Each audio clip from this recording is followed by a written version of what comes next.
Welcome to the earthvox podcast. The earthvox podcast. earthvox podcast. Welcome to the show. We are streaming live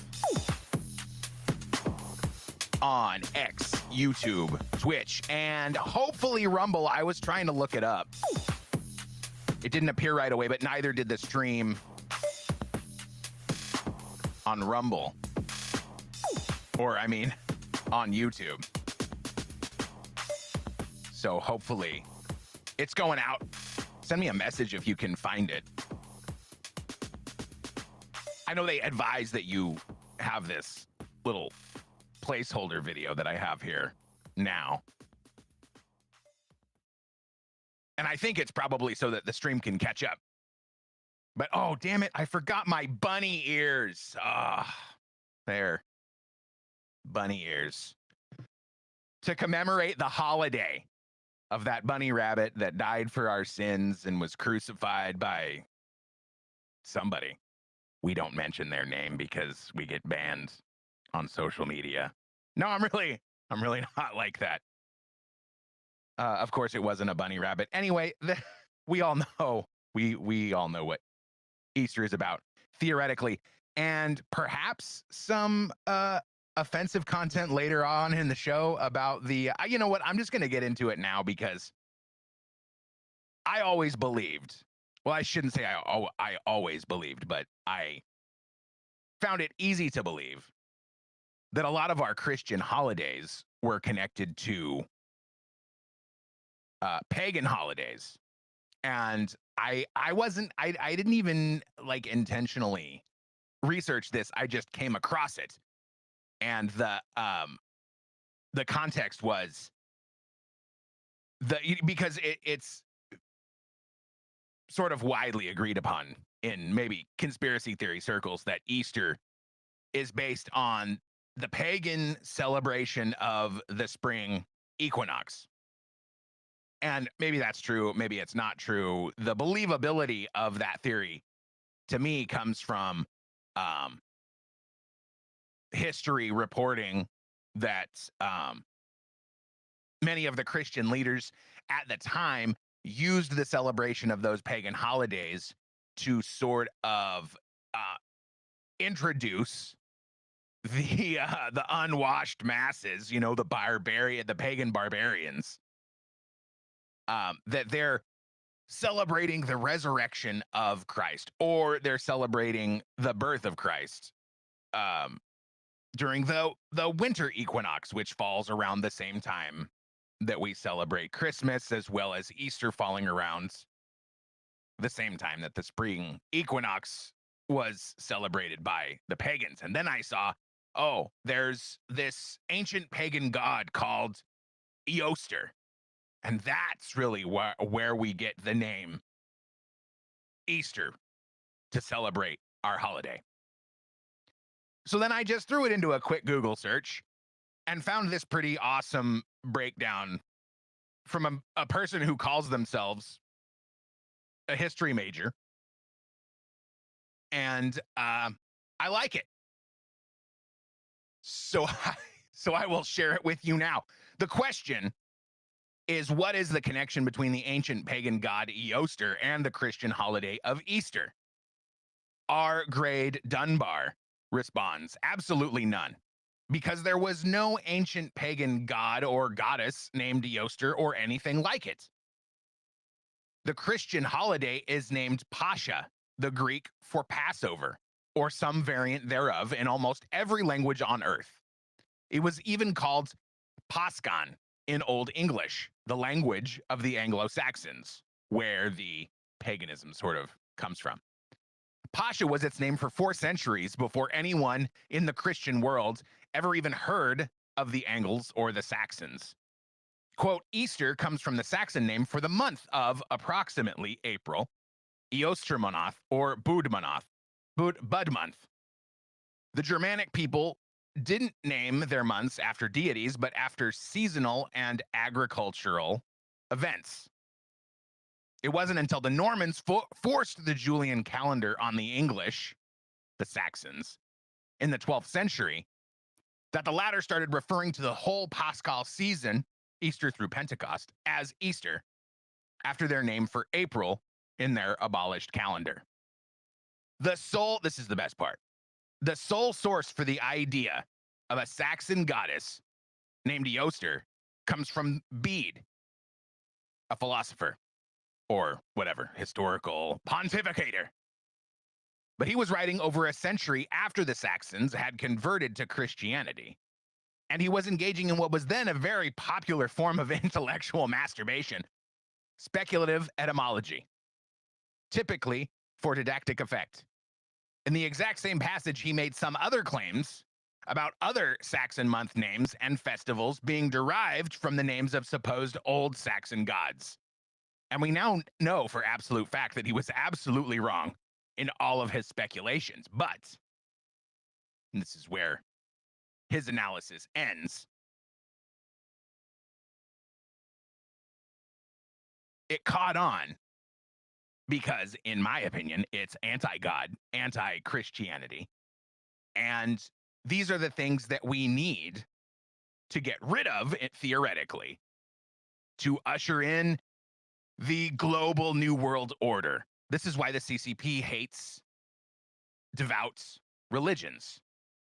And Falun Gong, I think Falun Gong is one such religion that is hated because totalitarians, authoritarians, a la the Chinese Communist Party, want their populations to be fully invested in what they have to offer. Don't trust in God. Trust in the CCP. The CCP is God. We will take care of you. We will provide. We will set you on the path of trials and tribulations to test your faith in the CCP.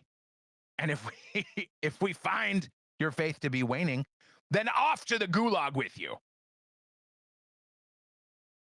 So I hope you're having a great. I'm getting text messages from my quality control associate. I hope you're having a great day. It's always my confidence. So here's the deal. Monday, I think I spent about 6 hours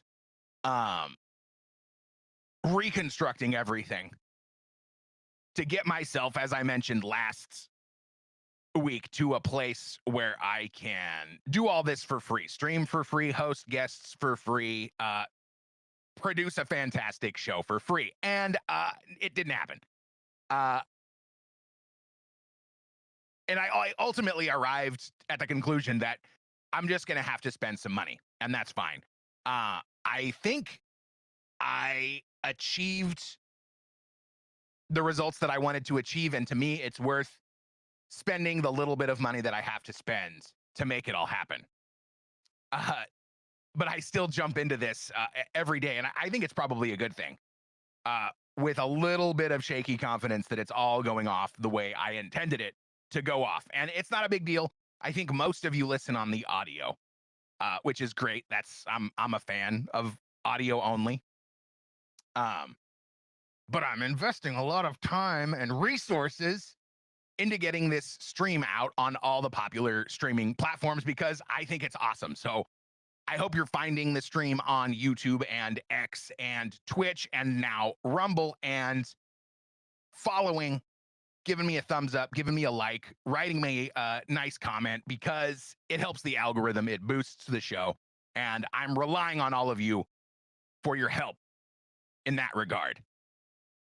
Now, onto the show. I wanted to get into this story about the dire wolves because we're bringing dire wolves back now. And I didn't really have a good way to connect it, but the family has been going on walks because we gotta just get out of the house sometimes. The winter is finally over and the snow is melted and you can see like dry patches of land when you look out the window. So it's like, okay, let's get moving. We take the dogs. We have two pugs who are not known for their athletic capabilities, but they seem to enjoy getting out of the house also. Like they're very excited. We get the harnesses out and the leashes and they go wild because they know what's coming next. I never noticed until the last time we went for a walk. The younger of the two dogs was walking with me towards the back middle of the group. The four of us humans and two canines. And she's losing her mind, choking herself against a harness. There's no collar involved. There's certainly no choker chain.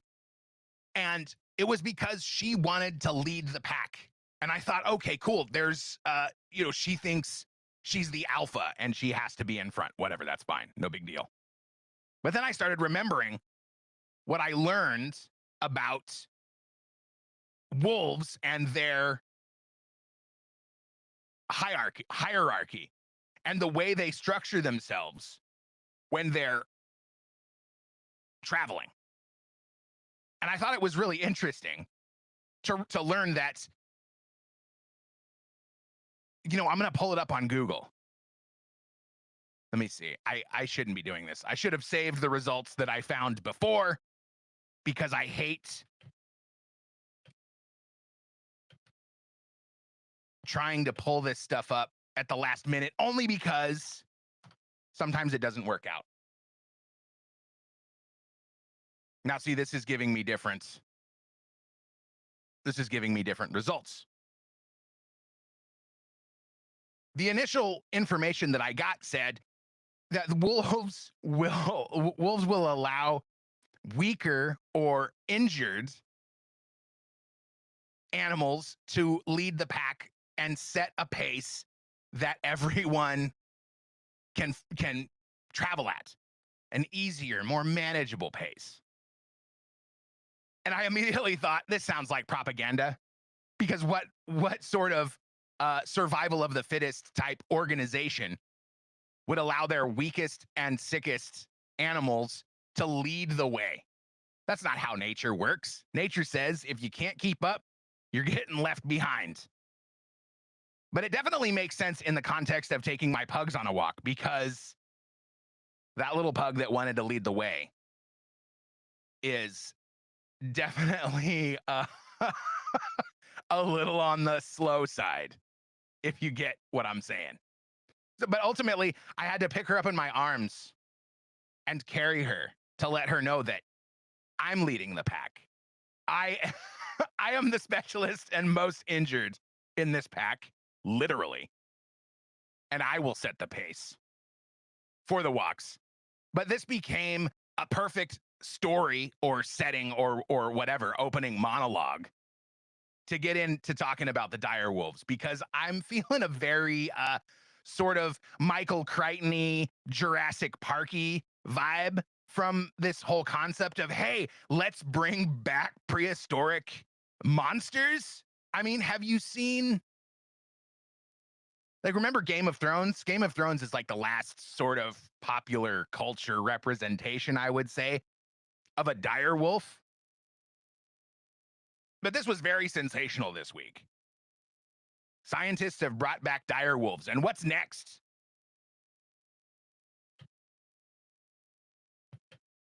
Woolly mammoths. They've been trying to do that too. I'm looking up how big dire wolves are in reality compared to normal wolves, because in Game of Thrones, it was, they came up like chest high. They were gigantic creatures. Here's a nice picture from Reddit, which I could probably blow up if I wanted to.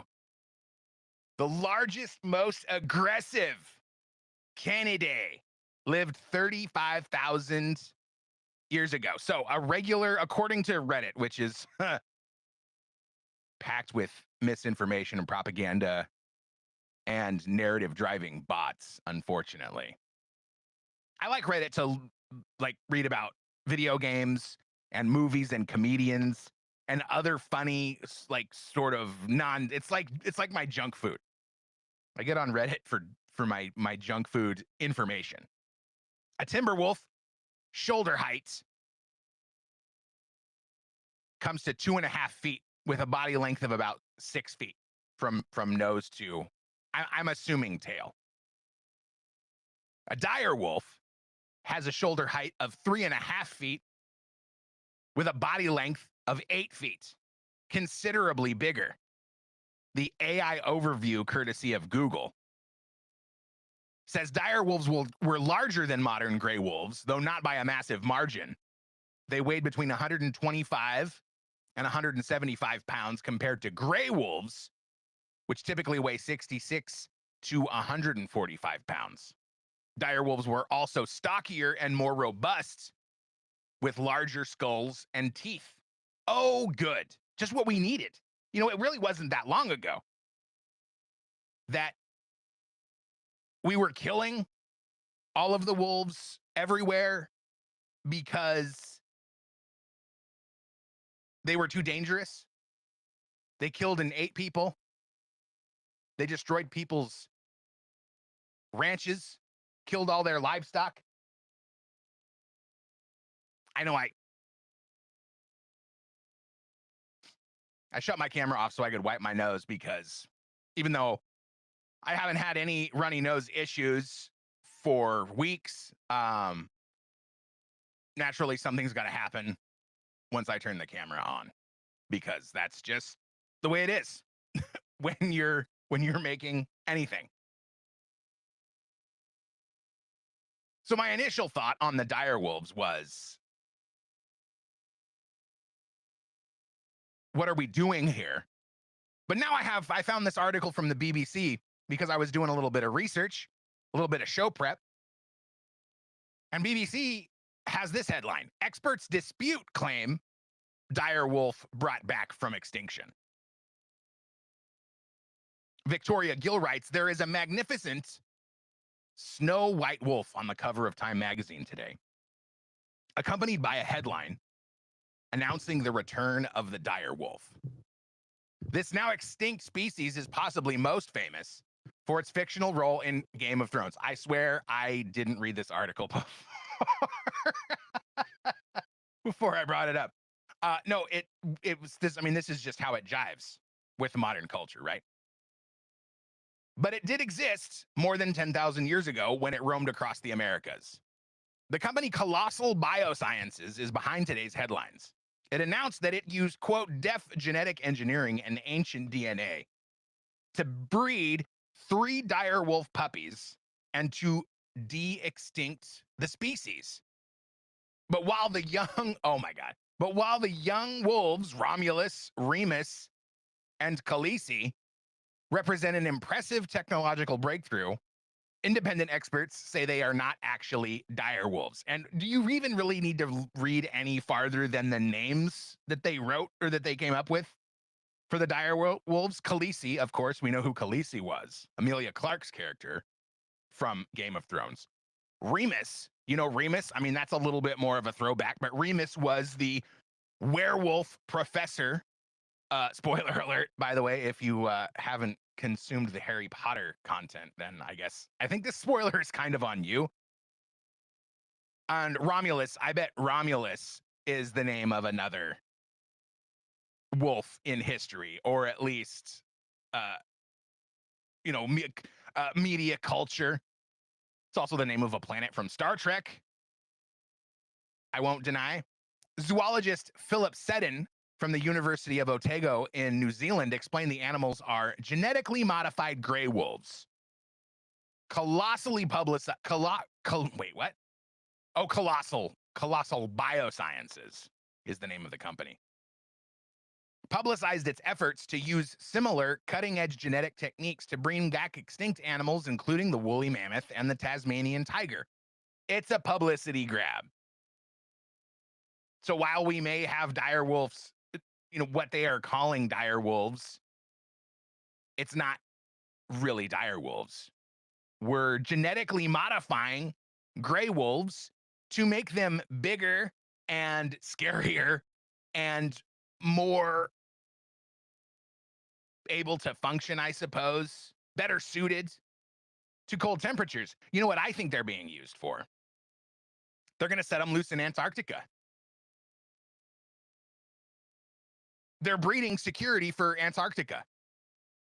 They don't want any more flat earthers or Alex Stein types snooping around anymore. You show up, you're getting eaten by dire wolves. We can't have people finding out what's beyond that ice wall in Antarctica. That's where all the data centers are, where they store all of the data so that they can stream the story of Earth out into the cosmos, like the Truman Show or that one episode of South Park. This is why, this is one of the main reasons that we need all of these rare earth minerals.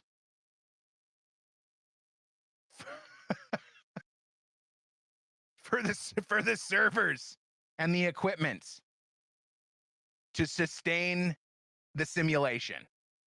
No, they're for smartphones and electric vehicles and all those other things that we really love. But China says we're not getting them anymore because they're mad about tariffs.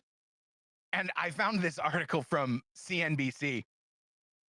Headline: U.S. inability to replace rare earths supply, they mean rare earth minerals supply, from China poses a threat to its defense, warns CSIS. The key points: amid U.S. President Donald Trump's escalating tariffs on China, Beijing earlier this month imposed export restrictions on 7 rare earth elements used in defense, energy, and automotive technologies. The Center for Strategic and International Studies warns the restrictions will likely result in a pause in exports and cause disruptions in supply to some U.S. firms. The United States is particularly vulnerable for these supply chains, CSIS warned, emphasizing that rare earths are crucial for a range of advanced defense technologies. How good of them? How good of them to run out and tell the whole world that we need, let's see, this paragraph reads: the new restrictions, which encompass the medium and heavy rare earth elements, samarium, gadolinium, terbium, dysprosium, lutetium, scandium, and yttrium, will require Chinese companies to secure special licenses to export the resources. I read through this whole article, and it doesn't really say that. It doesn't really say that they're doing that. It doesn't say that this is their plan. It says they're thinking that this might maybe be a potential way to effectively hurt us for bringing their tariffs up to whatever 145% they are now. So CNBC broadcasts to the world that a lack of these minerals would be detrimental to our defense, which I guess is fine. But if it's fine, then maybe don't actually soil yourselves over a text conversation on Signal. Doesn't this seem much more severe? They go out and say, hey, everybody, hey, world, hey, developed countries that all hate Donald Trump and America and the American people. They really rely on these rare earth minerals for their defense and manufacturing and all of the other things that we're trying to really get going at. Why is nobody mad about this? Remember when they wanted the entire high command to resign because they pretended to share war plans with a journalist to see what he would do? That's still my position on the whole ordeal. But it's fine. CNBC can release a comprehensive list. I almost passed out reading that list of minerals to you. All that we rely on for defense and production and manufacturing, and we're trying to bring these jobs back. We want Tim Cook to bring Apple factories back to the United States. In theory, I don't think that's ever happening. But that's just no big deal. CNBC essentially writes a piece telling the world, if they really want to hurt us, don't sell us any of these minerals. It doesn't mean we can't access these minerals through some other way. They're trying to connect that deal with Ukraine and the United States and Russia. They pay us back with their rare earth minerals for supporting them in this Boy, if I was the new leader of Ukraine, I'd be pretty mad at the United States. You kept us going. You kept us going, and all these people died. I don't know what the other option was. I guess this is why we need to elect competent leaders who won't let this kind of thing go on. It's going to be years before we find out how many Ukrainian men actually died in futility fighting against Russia. But no matter which way you slice it, it's still a tragedy. No matter who you blame it on, it's a tragedy. But the media has to continue hating Donald Trump. They have to continue enabling the obstruction of Donald Trump by not only, the leftists in the United States and their parent companies, but they also will broadcast it via journalism to the rest of the world. And that's no big deal. Do you see how it works?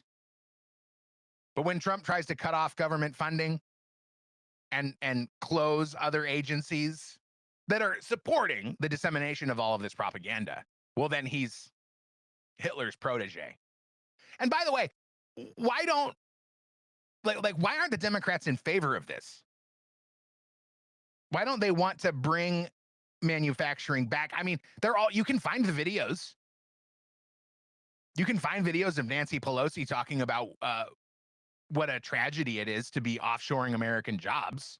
Chuck Schumer, same thing. All of these people that are now sucking from the globalist teat used to believe that it was a bad idea. But why not support it now, if for no other reason than to support the climate change agenda? I mean, why don't they want to they can bring all of these companies. I mean, the reason they want that these companies wanted to move their manufacturing offshore is to take advantage for not only of cheap labor, but also no regulatory restrictions pertaining to the environment and global warming.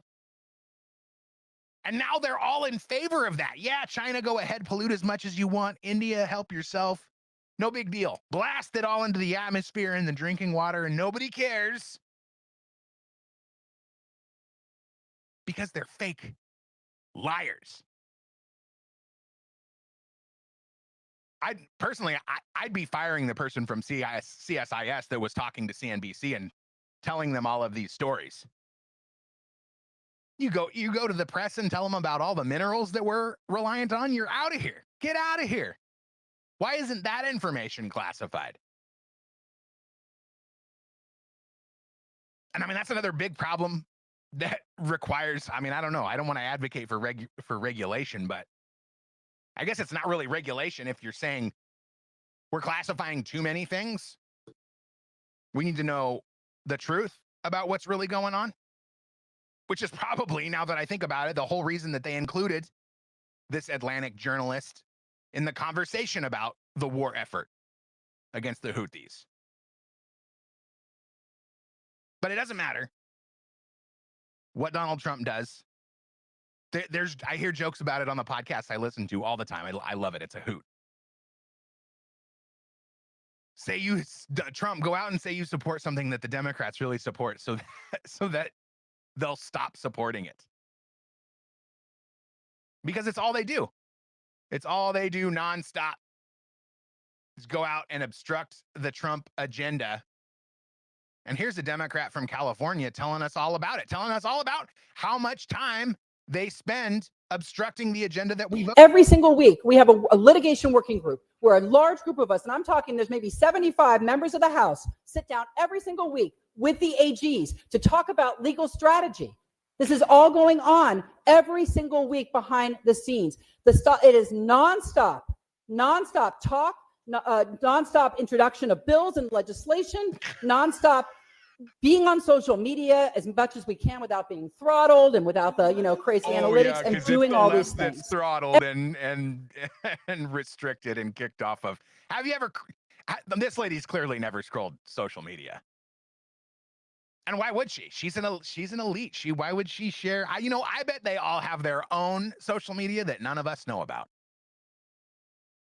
I mean, a bunch of people at the NSA got in trouble for that a couple of months ago. I think it was pretty much as soon as Tulsi Gabbard walked in the door.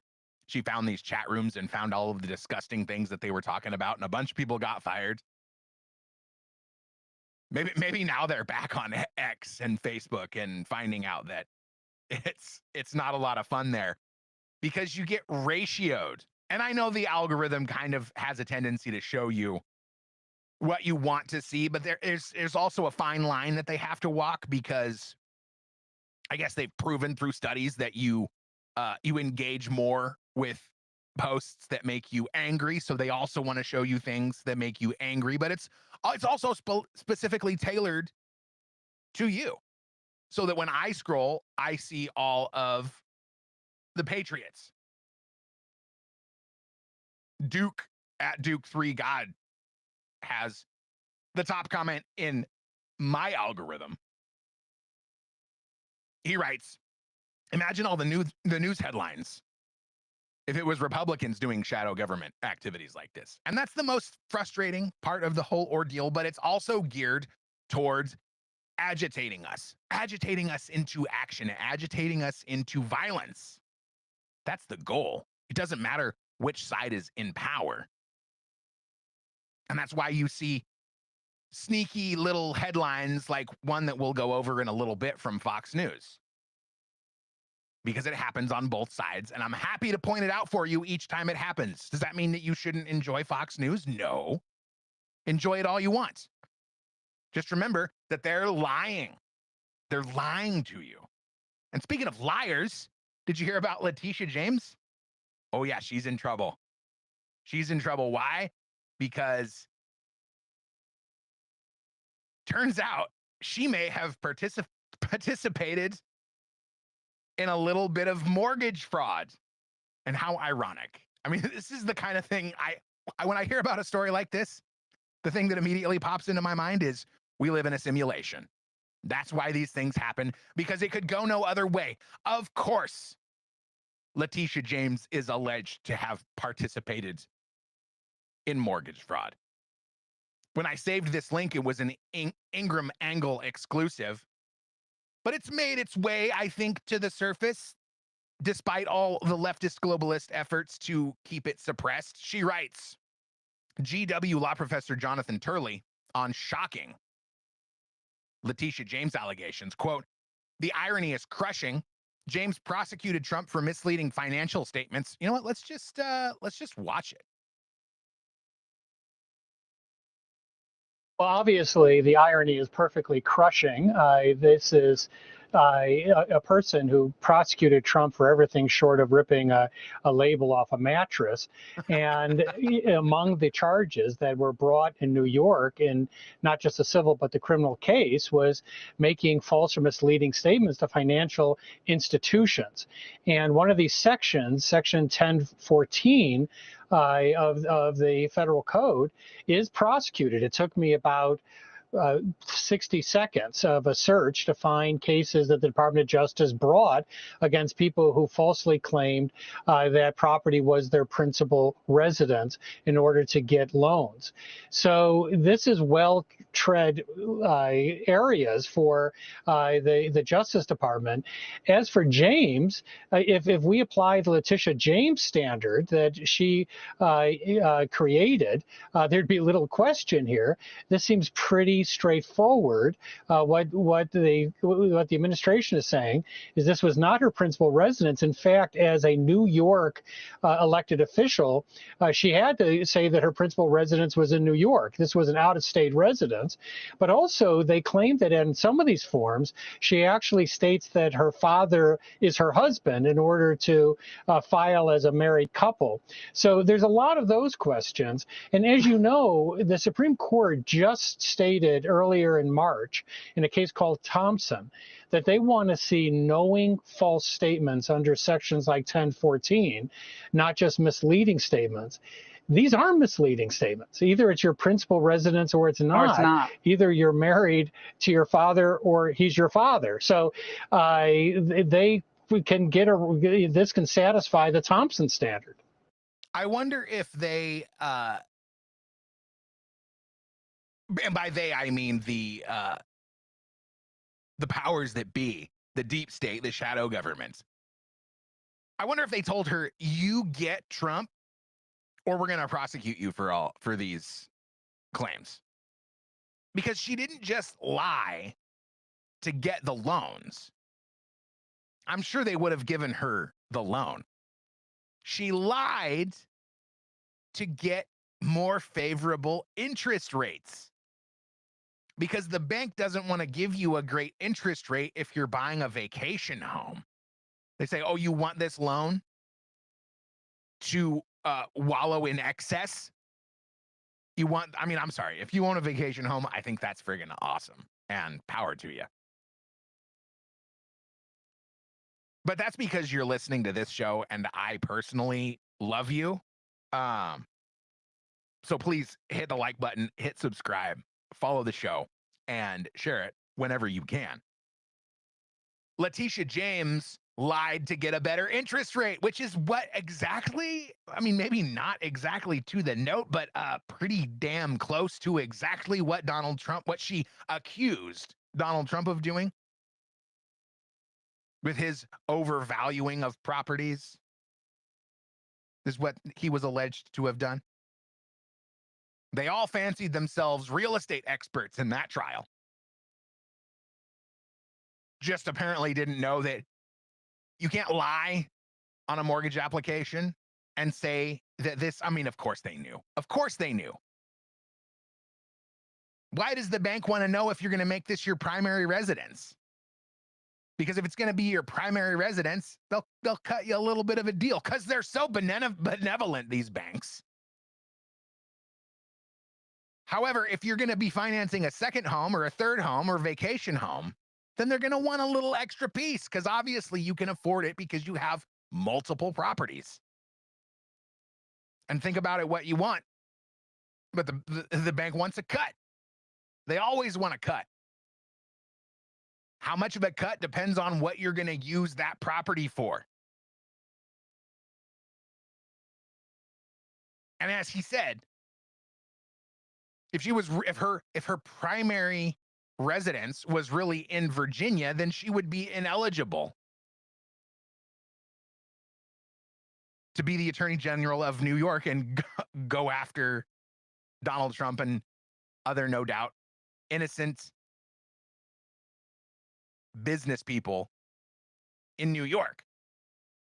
So, of course, now, what's going on? It needs add the extension to Chrome. I've already done all of this. I don't know what you can or can't see, but maybe my stream has crashed here conveniently. Maybe I just, oh no, thank goodness. Get rid of that. Oh, this thing, I swear. Not even any particular thing. It's just stupid technology and plugins and Google Chrome and Riverside and capture cards and lights and green screens and everything else that makes you tear your hair out. Yes, I have hair. Unlike Tim Pool, I'm not covering up my bald head with this hat. I just didn't want to cut my hair because I have a really hard life and and I work a lot and it doesn't leave me time for doing a lot of the things that I want to do. So you got to make sacrifices. And sometimes cutting your hair is one of those sacrifices. But Tish James has now come out and made a statement. We'll watch a little bit of it just because she looks so hateably smug. You gotta get a little taste of this. And the only reason I'm even showing it is just so that you know it exists and it's out there and it's gonna be nonstop lives. And also to contrast what we're gonna see in the next video, which is way better. Good to see you, Miss James. Thanks for joining us. Thank you for having me, Errol. Absolutely. What is going on here? Did anybody contact you before this letter went out accusing you of this, that, and the other and making a criminal referral about real estate transactions? No, not at all. And let me just say to all New Yorkers and to all Americans, the allegations are baseless. The allegations are nothing more than a revenge tour. And as you mentioned, my office was successful in securing a $454 million judgment against Donald Trump and others for exaggerating the value of his assets. He engaged in a pattern and practice of fraud. And the interest is accruing each and every day while the case is on appeal in the First Department. It's important that individuals know that this is nothing more than the continuation of the tour. He went after law firms, universities, immigrants, women. Ugh, I can't take any more. She's such scum. She's absolute scum. She's exactly the kind of person that you would expect to abuse her power to try and prosecute a former president, which has never been done before. It takes the absolute scum of the earth with no integrity, no morality. And also an urge to be the lapdog of the billionaire globalists that are trying to pull the strings of control across the world. To do things like this. She got caught and she immediately tries to turn our focus back to Trump and to make it about race and gender, like the typical leftists do. Here's what you really need to see. My mission is clear. I'm focused. I'm prepared. I'm ready. I've been trained by the best. I went to Howard University that overturned legal segregation in this country. Again about race. I've been taught in those classrooms where Thurgood Marshall once taught. I'm not afraid of no president. Donald Trump, we're ready for you. We're coming for you. We're standing up for you. We're fighting on. We're not going down silent. Victory, my friends, is clear. Well, did you break the law or did you not break the law, crazy person? Because unlike you, we don't have people that are going to go after you for no reason. You have been criminally referred for prosecution. Should we read the letter from Pam Bondi? I don't know. It seems boring. Based on media reports, maybe just this paragraph. This is from United States Federal Housing, FHFA. Based on media reports, Miss Letitia James has in multiple instances, falsified bank. Oh, all right. It's time to be done with bunny ears. I'm too angry for bunny ears. Falsified bank documents and property records to acquire government-backed assistance and loans and more favorable loan terms. This has potentially included 1, falsifying resident status for a Norfolk, Virginia-based home in order to secure a lower mortgage rate, and 2, misrepresenting property descriptions to meet stringent requirements for government-backed loans and government assistance. The first home I bought was on an FHA loan, where you've got a locked-in interest rate, but you have to jump through a nauseating number of hoops to get your property to satisfy the requirements to become eligible for one of these low-interest loans. So she lied. And you could argue that the system incentivizes you lying. It sure does. But you better be squeaky damn clean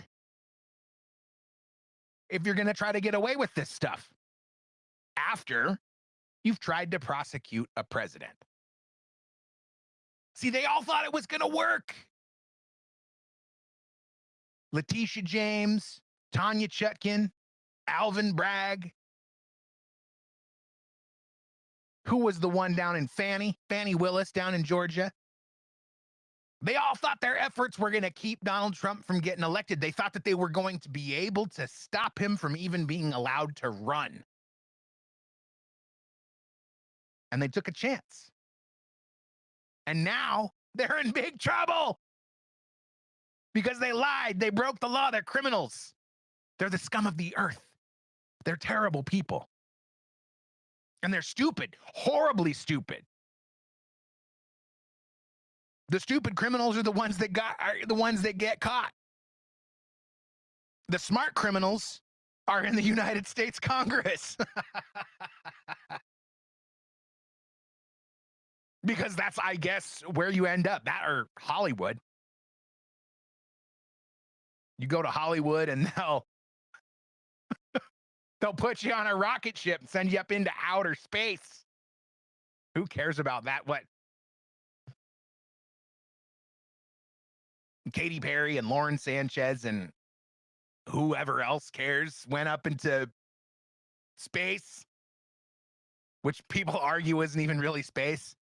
They got to be weightless for a minute, and we're all supposed to be excited about it. I mean, it's fine. It's just when a story comes out like this, you should wonder what is being replaced in the news that you should know about. What are they covering up with this ridiculous? I mean, I guess probably what's happening when I first heard about this story, it was, oh, Jeff Bezos.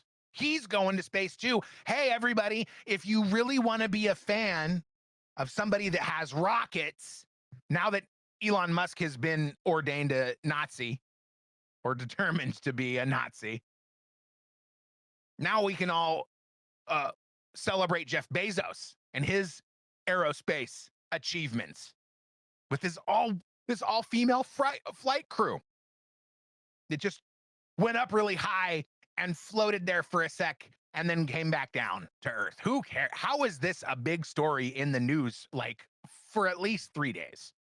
And all the pictures, and then they sensationalized it even more by suggesting that it didn't happen. I mean, you see how this works? This is how sort of the conspiracy community, or the alleged conspiracy community, which is really just another arm of intelligence propaganda, will keep it in the news by going, oh, did you see she closed the door? Why did she close? She closed the door right before they came to open the door. The door was already open. No, they definitely wouldn't have closed the door for the photo op of opening the door. I mean, why isn't this? I mean, of course, it's common sense to everybody that happens to subject themselves to the stupidity of that story. But what did we miss because of it? I mean, how many people that don't really care to pay attention to any of the news logged on, saw, oh, this is a top story this week, move on. I guess it's a slow news week because we're still talking about Kilmar. Yeah, that's his name now. Kilmar, Abrego, Garcia, still dominating the news cycle. Either because there's not really anything else worth talking about, or there's tons of stuff worth talking about that the public shouldn't know about. So I guess let's go through it. What do we know now? Turns out I was right. The president of El Salvador said, nah, he's not coming back. We learned he likes to beat his wife. We learned he definitely was an MS-13 gang member, confirmed by multiple courts and police officers. Even though if you talk to a leftist, they'll go, still due process. What due process are we trying to afford these people that entered our country illegally? What is the process? You can either prove that you're in the country legally, or you can't. And if you can't, then bye-bye. Because that's the way the law works. But we're being obstructed again because all of these Democrats are spending all of their time talking to lawyers on our tax dime to find out how they can obstruct the agenda that we voted for. And they've even gone so far as to travel all the way to El Salvador to lobby for this decay of society. The headline from MSNBC News. No, not MSNBC, just regular old NBC News.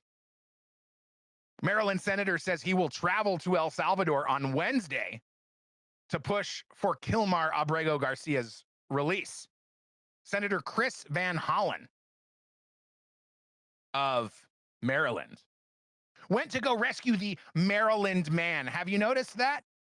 He's quoted in the article, "My hope is to visit Kilmar and check on his well-being and to hold constructive conversations with government officials around his release. We must urgently continue working to return Kilmar safely home to Maryland." Van Hollen, Democrat from Maryland, said in a statement Tuesday nights, calling Abrego Garcia's deportation unlawful and an abduction. Because, I mean, I guess they believe that if you're still stupid enough to believe what they say, then you're definitely too stupid to find out the truth for yourself. I mean, they picked him up hanging out with MS-13 gang members, wearing the kind of clothes that they wear. They're alleging that his tattoos say or suggest, they're supposed to indicate to other MS-13 gang members that this is a gang tattoo that would be recognized by other members of the gang to support his allegiance to the organization. But the response from Democrats is, oh, yeah, but still, he should still have habeas corpus, whatever that means. What political hacks these people are. It's all about getting Trump. That's what it was all about starting in 2017. That's what they spent all their time doing. Democrats, are you good? Are you cool with this? I mean, couldn't they be spending their time fighting for trans rights and climate change at the very least? Instead, they want to go get a freaking El Salvadoran terrorist from a brutal foreign gang that was gleefully imported by the previous administration. Of course, this is the best part about the whole thing, because all of this information came out after this guy from Maryland, this senator from Maryland, went down to El Salvador. Then we learned all of these extra little tidbits about the judges and the law enforcement reports. And this is what Vince, maybe you know Vince, I don't know. Boy, my throat's getting scratchy. Good thing I forgot my water. Vince is the guy that replaced Dan Bongino when Dan Bongino went to go be the director of the deputy director of the FBI alongside Kash Patel. I haven't listened to much. I mean, admittedly, wasn't listening to a lot of the Dan Bongino show before he left to go be the deputy director of the FBI, and still haven't listened much to his replacement. And I've been contemplating this. Do you think they should have changed the name? Would his base audience be upset if it was Vince filling in on the Dan Bongino show for 4 years while he was deputy director?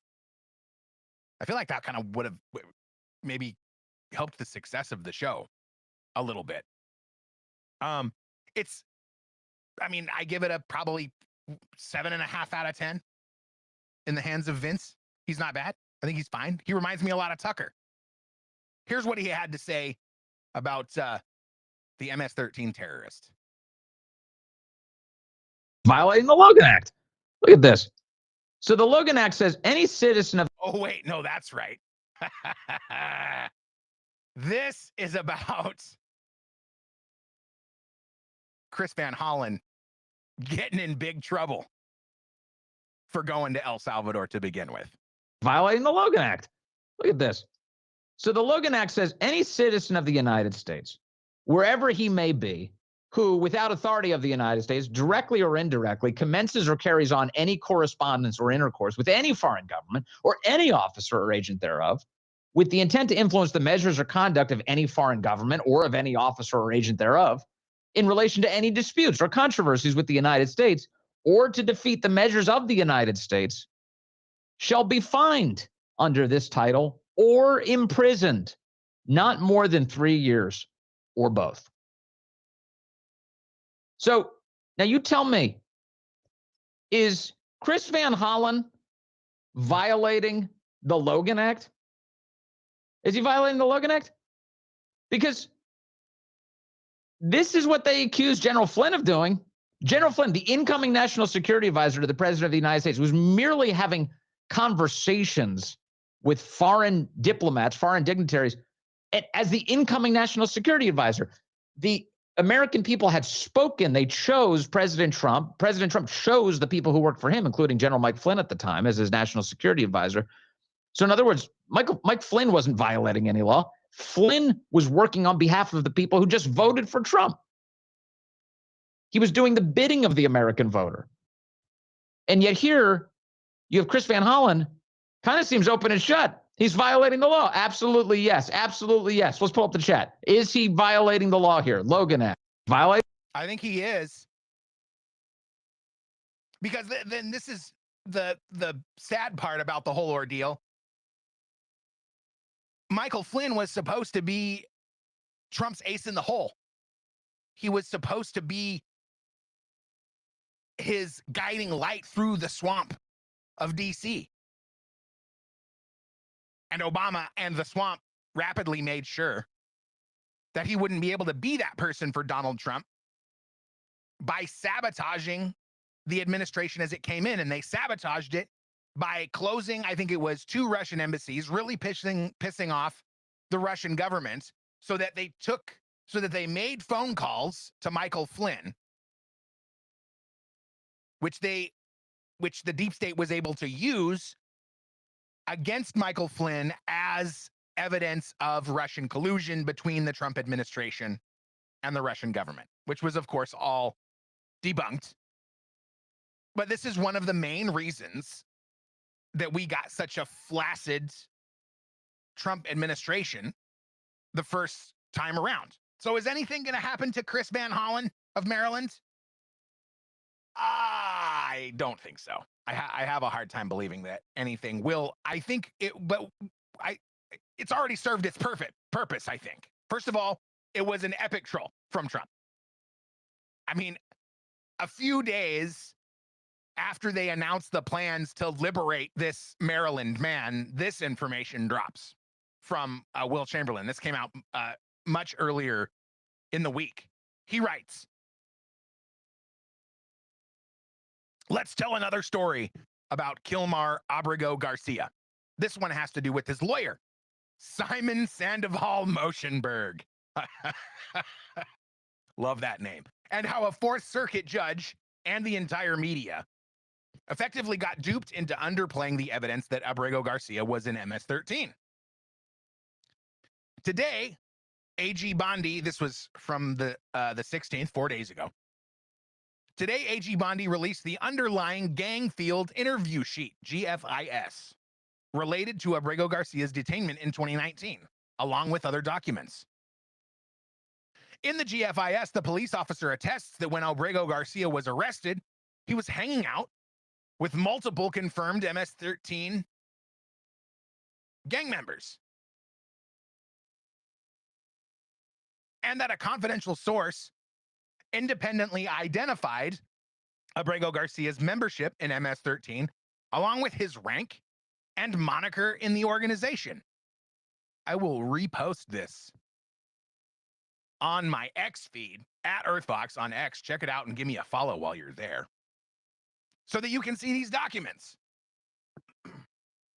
In his next comment, he writes, interestingly, when Judge Thacker wrote her concurring opinion, that's the second judge in the Fourth Circuit, she was extremely dismissive of the evidence that he was in MS-13. She said it was, quote, thin, to say the least. This was in the appeal, actually, and made no mention of the fact that Abrego Garcia was detained while hanging out with two other members of MS-13. Why was that omitted? Well, she made some footnotes. Even then, she writes, this corrupt judge, who wants criminals and gang members and terrorists who beat their wives in our country. Oh, and he's also accused of human trafficking, by the way, which is probably a big reason that they want to get him back. I mean, they took out a kingpin. They located a kingpin. They collected the evidence that he was a kingpin, and they deported his ass. So the Democrats are all soiling themselves, trying to get him back into the country, because no doubt it's impacting their gravy train. Corrupt judge writes, even then, the government's, quote, evidence of any connection between Abrego Garcia and MS-13 was thin, to say the least. The government's claim was based on, one, Abrego Garcia wearing a Chicago Bulls hat and hoodie, and two, quote, a vague, uncorroborated allegation from a confidential informant claiming he belonged to MS-13's Western Clique in New York, a place he has never lived. And how do they know that? What, did they look up the DMV records? Will Chamberlain continues. Her first footnote points to SA 146N5. That's the location of the information in the document that he's referencing. That's the underlying district court opinion. The district court opinion by Judge Shinnis also characterizes the MS-13 evidence against Abrego Garcia as weak. Nothing more than his Chicago Bulls hat and hoodie. Judge Shinnis cited ECF 31, which must have been a mistake because she was citing the very document she was writing. Totally circular. Likely an error by her clerk, but it doesn't mean that we don't know exactly where Judge Shinnis got this. Judge Thacker's second footnote points to the addendum to the motion for stay at pages 10 and 11. This is the complaint written by Mr. Sandoval Motionberg, and now things became clear. The reason that both Judge Shinnis and Judge Thacker, these weren't the two judges that had found him guilty or affirmed that he was actually an MS-13 criminal and gang member. They underplayed the MS-13 evidence is because Mr. Sandoval Motionberg did so in his complaint. He's the only lawyer on the brief. No one else is responsible. He's one of these insiders. A guy whose name, I bet, gets put up for judgeships a lot. Because these are the kind of people that the left wants to put in control of our justice system. An update from April 17th, Will Chamberlain writes, I caught Sandoval Motionberg pushing another falsehood on the court, where he tried to discredit the CI that identified Abrego Garcia, that's criminal informant, that identified Abrego Garcia as MS-13. It's a total con job. Go to my X account, read all these documents for yourself and see. It's all a con job. Nice earrings, Simon. Because death, destruction, and decay. That's what the D stands for. I mean, that's like, how can you continue to vote for these people? Can it be any more evident that the collapse of the country is their ultimate goal? The ushering in of the authoritarian New World Order. And there's been, I think, 2 mass shootings now, they're calling it. or if I remember the reporting correctly, only a few people died. Not that it's any less terrible. The only reason I bring it up is because I believe 3 or more people need to die for it to be considered a mass shooting. The point is, the media will tell you it's a mass shooting and then immediately start listing off the reasons why they need to take the guns away. Because the guns are one of the only things maintaining our freedom in this country, in the last truly free society on the planet. In more judicial corruption news, the Supreme Court, this was actually like quite a bit more sensational than it actually is. This headline from NBC News: Supreme Court orders Trump administration not to deport Venezuelans under the Alien Enemies Act for now. The Supreme Court of the United States voted 5-4. It's all the way down here at the bottom. The Supreme Court faulted a judge in Washington for the way he handled the case, but said plaintiffs could sue in the districts which they are confined. The vote to overturn the lower court was 5-4, with liberal justices joined in part by conservative Justice Amy Coney Barrett.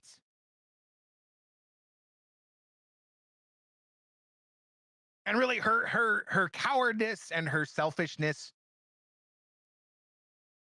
just serves to reinforce. I mean, it's why they say that we don't negotiate with terrorists.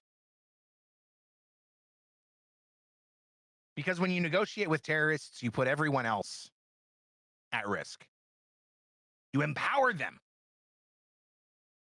My hypothesis is, as I've mentioned before, they threatened to kill Amy Coney Barrett's kids. They threatened to kill her. They threatened to burn her house down. They threatened to ruin her life. And she said, okay, you just tell me whatever way I have to rule on whatever orders come or whatever cases come across my desk. And you got it. Just please leave me alone. I'm not brave. I'm not courageous. I'm not strong. And I have no business sitting on the Supreme Court of the United States. That's what she's telling the world. She's telling the world, I am fearful and I am selfish because I care more about myself right now today than the lives of all the Americans from now into the future of history that will be affected by the precedent that I am setting by siding with the globalist left on all of these issues. However, it's just a temporary pause. The left likes to take these little things and, okay, fine, small victories, whatever. It's fine. Enjoy the weekend. They issued this order at 1 a.m. on Saturday morning. So late Friday night, most would say. And it's a temporary pause. And then shortly after this happened, the Fifth Circuit, I believe, ruled that, in fact, Trump could use the Alien Enemies Act to deport in the way he's been deporting. So there will be more developing news on this front throughout next week. And this is what I wanted to show you about they've changed the headlines now. We already covered this a minute ago. But when I was scrolling Fox News, I noticed this little headline, this little link that was like sort of a sub headline. If you know the layout of Fox News, you know what I'm talking about. It said something like, because it's been changed now, so I have to pull it from memory. No doubt because someone like me wrote an angry email saying, why are you discrediting these old laws by saying they classified the Logan Act that Chris Van Hollen allegedly violated as a 1799 law that is, why did they do that? Why would they say, oh, this old 1790? Because they want to discredit it. They want to make it seem antiquated, to suggest that I mean, they put the year the law was created to suggest that it's antiquated and should be changed, or at least shouldn't be enforced. But they don't say a 1791 law when they're talking about the First Amendment or the Second Amendment. I mean, the left, I'm sure, would love to use that. Oh, they're going back to these 1791 laws. They call the Logan Act the 1799 law to make it seem silly. I mean, isn't it a good idea that we don't allow anyone to attempt to conduct diplomacy with other countries without going through the proper channels? I mean, this was 8 years after we ratified the Bill of Rights. And that was when all the attacks began, right? I mean, by attacks, I mean the attacks on our democracy. I mean, this is how I see it. America has been under attack because it's a free country. And it has been almost since its inception. Strangely, in sort of the same ways it seemed like Israel has been under attack by its enemies ever since it was established. But now it really feels like we're all surrounded by our enemies, doesn't it?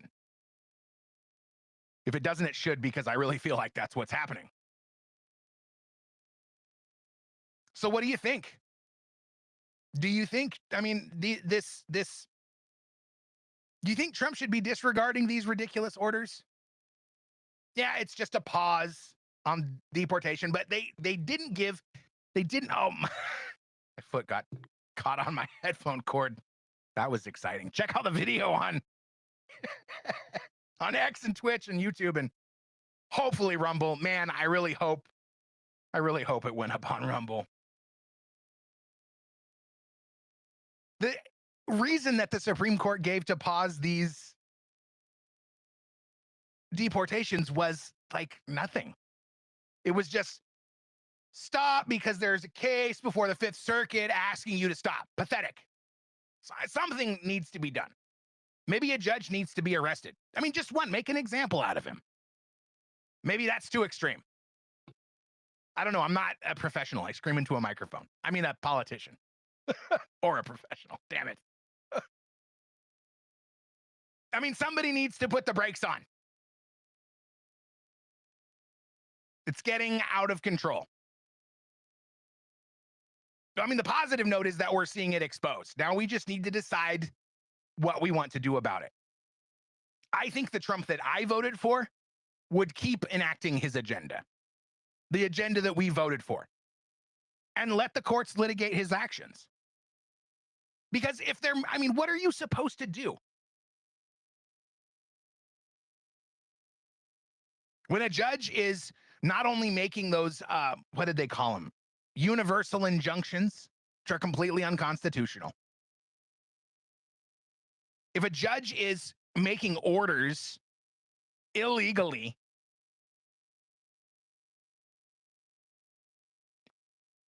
what are we supposed to do about it? Say, okay, I'm going to adhere to your illegal judgment? I mean, this is the agenda that we voted for. Let the courts litigate the actions. As we've already seen play out with the deportations so far. Once they're out, they're not coming back. So says Stephen Miller. For him to be returned to the United States or not, like yes or no? Let me ask you, what do you think would happen to him if he came back to this country? As your understanding of immigration laws, what do you think would happen? But I'm just asking at this point about whether you're or asking, not you're asking a lot of questions. The president, you're asking. You are all asking a lot of questions about this, and you also care about it a lot. So let's see if any of you have researched anything about this issue at all. Can anyone here tell me what would happen to the illegal alien from El Salvador if he came back to the United States? Does anyone here know? Anyone want to guess? Any of you? He could be with his family. What do you know the difference between a deportation order and a withholding order? Do you know the difference? Any of you, please. Do you? Well, we're not in the government.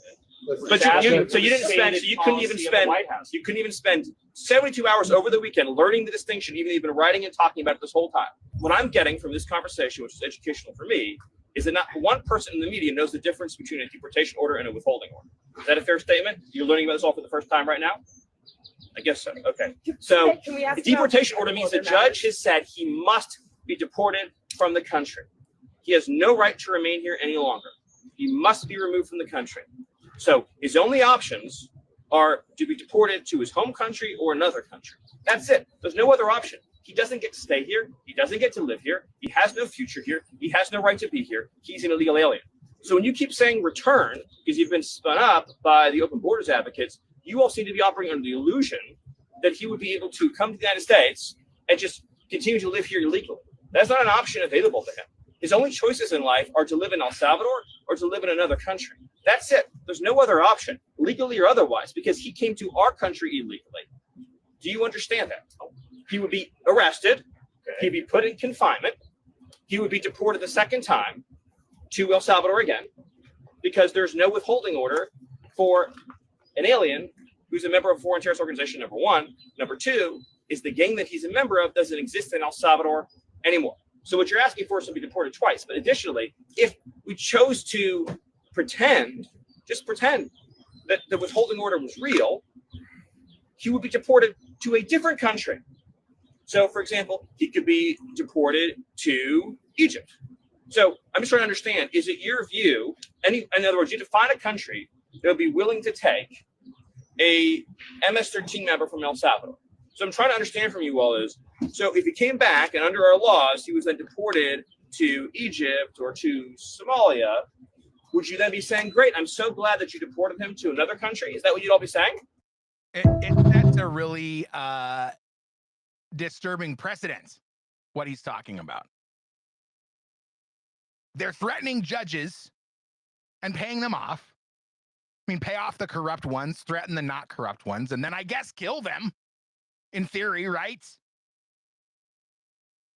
Or expose whatever crimes they're guilty of, a la Letitia James, to get them to create this precedent that says, if you come here, we can create a bunch of lawfare to slow down the process and confuse people and use these corrupt or cowardly or both justices to make sure that you can stay here and facilitate the decay of Western society. Reminds me of Liar, Liar. The decay of Western society. We're living it. In Liar, Liar, it was one guy on the steps of a courthouse. Now they have to, I mean, can you envision like what the future looks like if we let these people do these things? And they want to take our guns away. And they will continue to facilitate the murder of children because they believe it creates a precedent to take the guns away. Then what does this country look like? I mean, we're on the brink, people. It is not going good. I mean, it has been going pretty good for the last 4 months or so, eh? The White House came out basically confirming the lab leak theory. If you go to covid.gov, it brings you to this page. Pretty impressive. Lab leak, it says. The proximal origins of SARS-CoV-2 publication, which was used repeatedly by public health officials and the media to discredit the lab leak theory, was prompted by Dr. Fauci to push the preferred narrative that COVID-19 originated naturally. Now, what part of COVID-19 do you think, or what part did it play in this decay? I mean, it turns out everything was a lie. And now it's being rumored that Trump can go after Fauci. And I think we'll all be learning a lot more about the auto pen because, you know, I didn't want to share it, but Trump did make a post on Truth Social this morning. Wishing everyone a happy Easter. Although it wasn't a very nice post. Oh, come on, just let me look at it. Make me freaking sign into Instagram. I got you guys, I just hate this. I hate it so much. You gotta make an account if you want to look at something. Like they try to trap you. They try to trap you into making an account on every freaking social media platform so that I can look at the funny dog videos that my wife sends me from her Facebook account. Like, look at my search parameters. Trump, Truth Social, Easter. What do I get? Do I even get, like, why not just link me right to it? You know why. We all know why. I bet I could find it if this is what I get. This is what I get for trying to use Google. If I just go to X and type the very same thing, what was it? I'm just going to copy paste it to prove my point.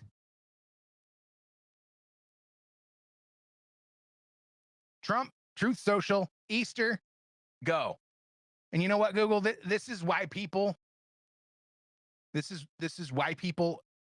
are fleeing your platforms. Because you lie. Donald Trump wrote on Truth Social this morning, "Happy Easter to all, including the radical left." I wish I could do a good Trump impression. I would read this whole post in his in the Donald Trump impression.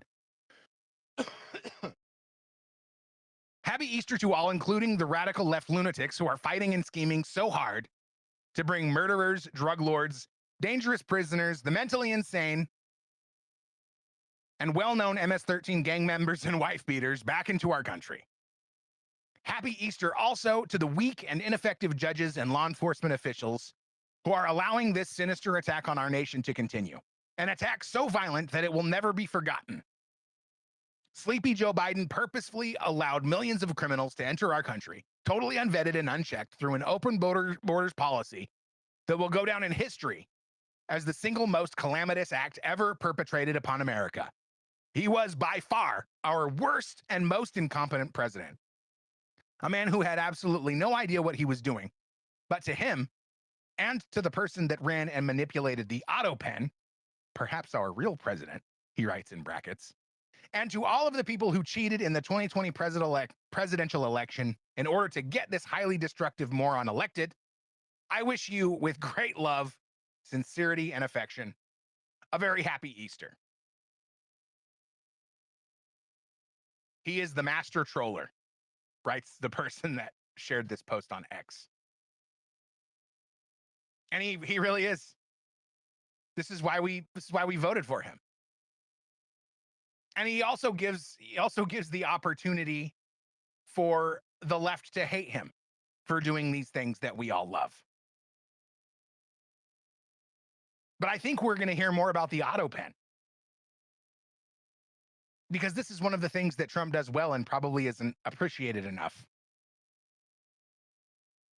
for doing, is controlling the media narrative. He goes out and says crazy things about Greenland and Panama and Canada and gets everybody spun up, and they start talking about that. And now he's controlled the news cycle.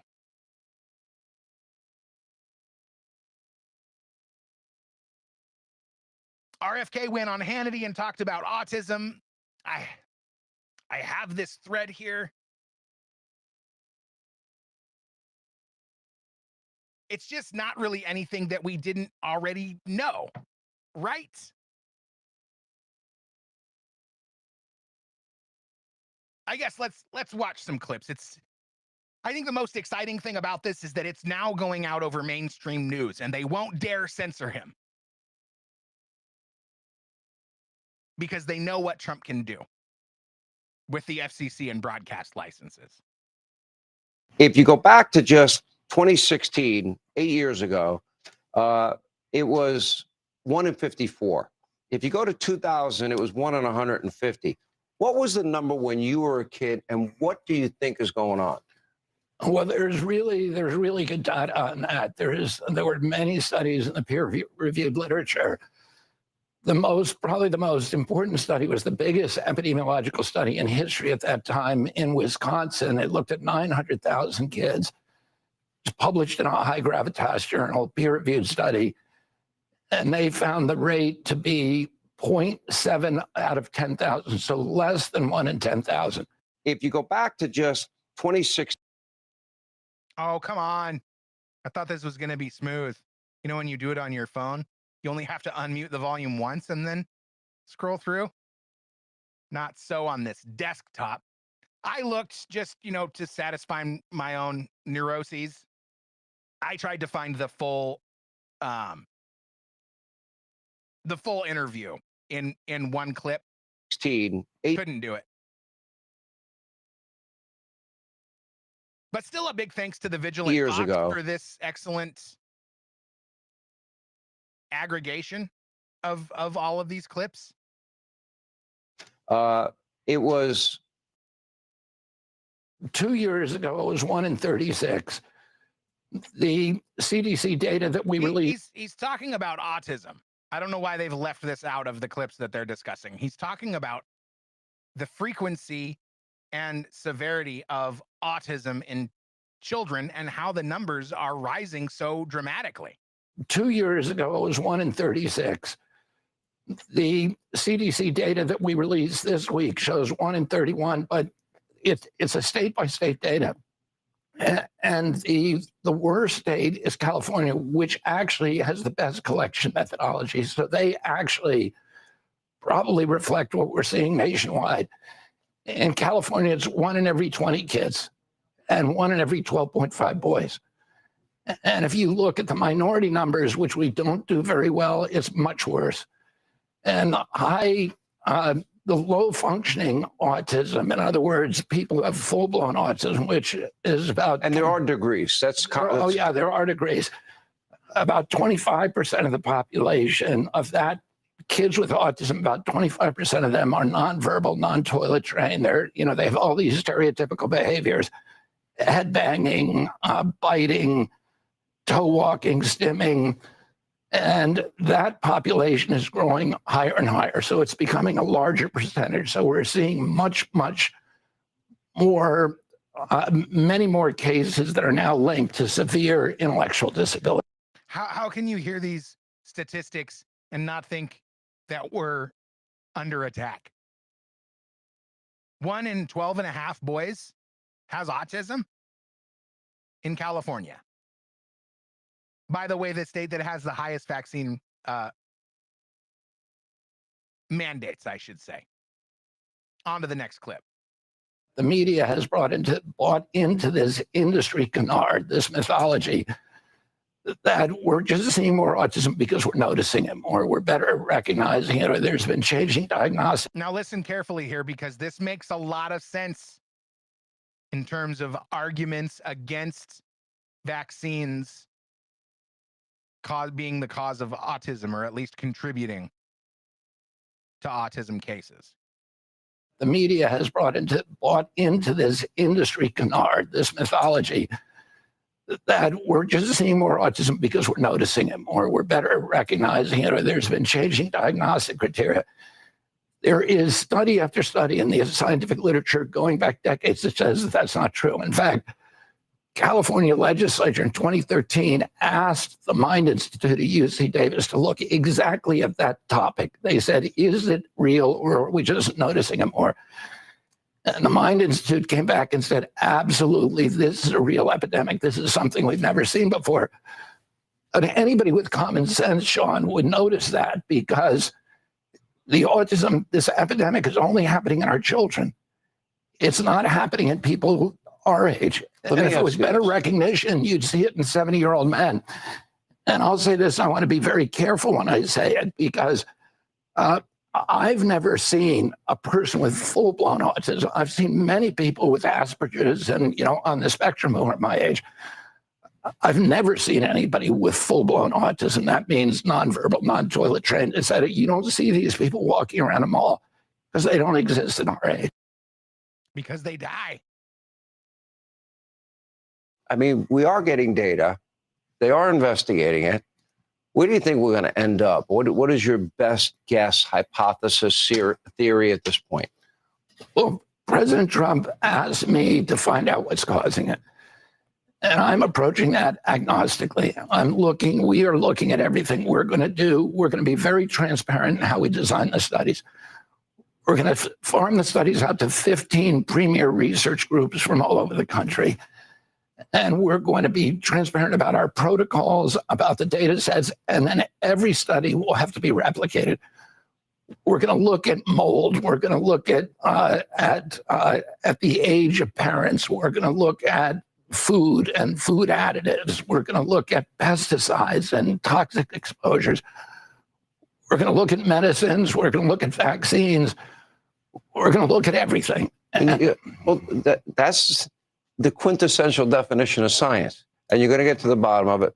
I only have about 20 seconds. How long do you think it'll take?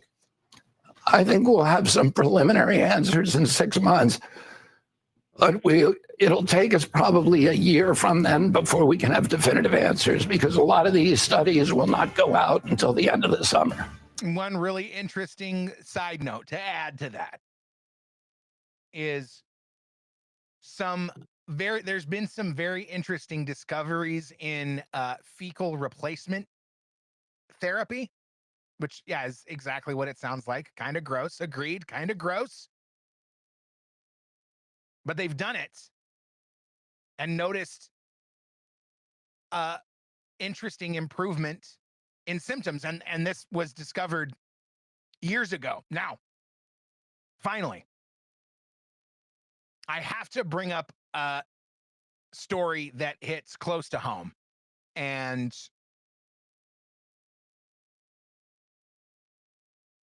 will affect many of you listening. Where I went to school, I graduated from a Christian high school that only, I think my graduating class was 12 people. And recently news came out that the principal of that, the principal now was not the principal when I went there, although I did have I don't know, call it a run-in, because I always felt like he was a good guy, although he did come to my house and say that I had to take down my Sarah Michelle Gellar poster out of my room, which I thought was pretty unfair. But I was 16 years old, so what did I know? It probably was a good thing that I had to take it down. But this guy, Tom Axmaker, he was, I believe, the boys' counselor when I went to his school. And the most contact I had with him was when I got in a fight with one of the kids that went to school there, and we were fighting over a girl that we both liked that I ended up taking to prom, so suck on that. We got in a fight in PE class. He hit me in the face first. I hit him in the face last. And we both got suspended for a day or a couple of days. Or whatever. No big deal. Boys being boys. And I was counseled by Tom Axmaker, who was then, at some point after I left, promoted to be the principal. That's why this story matters to me. So let's read the article from the Malala Pioneer, shared with newsbreak.com, which is where I am getting this article from. Country Christian school principal and the country church elder pastor, Tom Axmaker, has stepped down after revelations emerged, alleging that he sent inappropriate text messages to a married woman on Sunday, March 30th, about 11 p.m. The woman reported the incident shortly after. Axmaker elected to step down from his dual posts at 7:30 a.m. on Monday, March 31st. Pastor Kelly Merrill has been appointed the new principal at Country Christian School. Pastor Gary Lee Seifert of the Country Church, affiliated with the school, sent out a message to the church's congregation on Thursday, April 3rd, stating that, quote, due to the events that have transpired this week, we will be holding a family business meeting this coming Sunday, April 6th.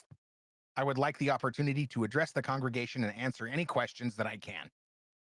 As always, we are lifting up all families involved and know that the Lord is working on their behalf. Now, I'm bothered by this story, not because it involves people that I know personally, but because why in the hell is this a story that is making its way into the papers and onto the internet and across the world? We don't even get to see the text messages. We don't get to know what was said. Why is her identity protected? It seems like a smear job.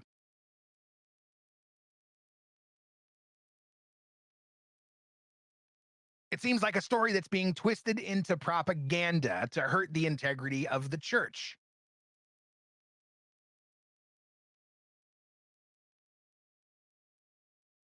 I'd love to know your thoughts, because obviously, if he was being inappropriate, he shouldn't be leading children or churches. And I know Tom Axmaker. I don't know him well, but I know men because I am one. And maybe he got the wrong impression. Maybe he was baited into it. That's why I want to see the text conversation. How can we ruin a man's life on the internet and not get the whole story? It's unfair.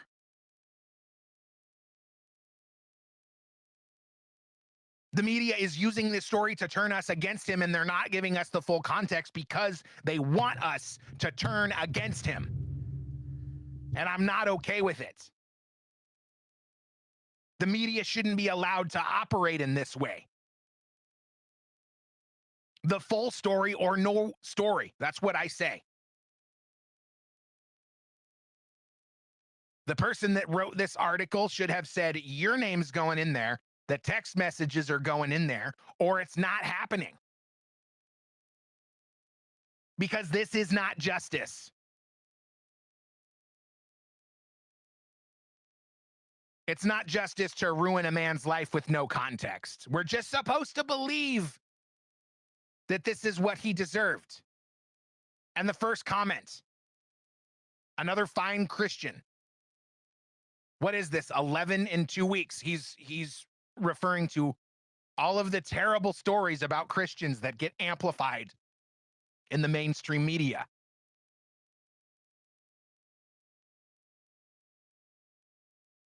And now Tom Axmaker is one of the casualties.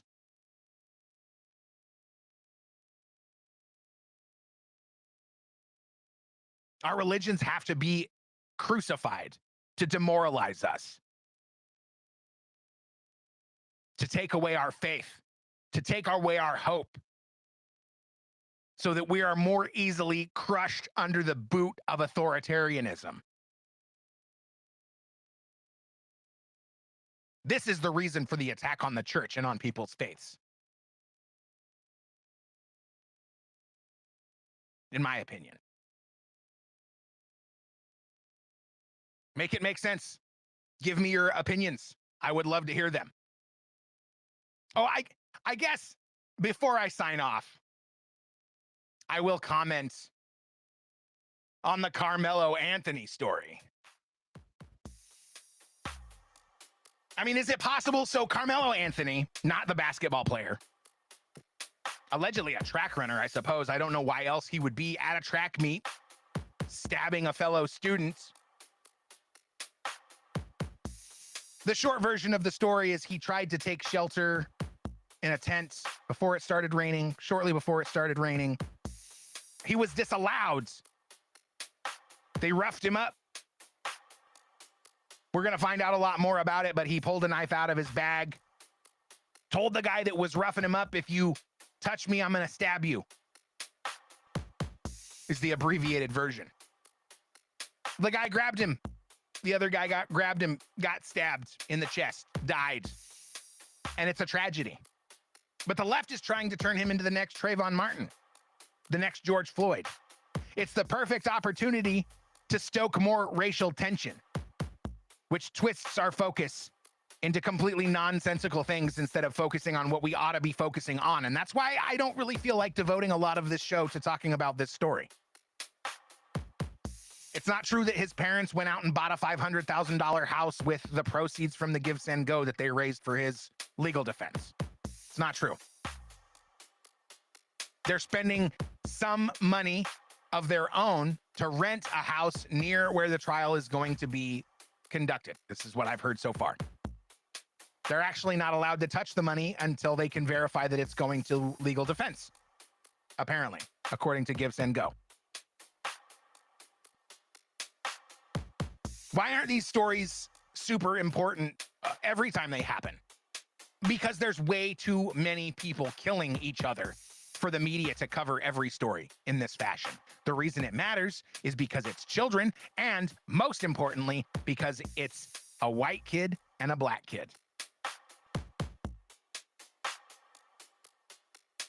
So who's wrong? Who's right? Can't they both be wrong? They were both wrong. They shouldn't have been fighting with each other. They shouldn't have brought a knife. They shouldn't have stabbed him because he was getting roughed up. But that's not what you're going to hear from the media. The end of the story is that people shouldn't kill each other. But we're not going to be able to leave it there because we have to drag race and culture into everything. And we're going to use this tool to divide the public against each other because massive society destroying conflict is what the globalists want for the last truly free society on the planet. Thank you all very much for listening to the show.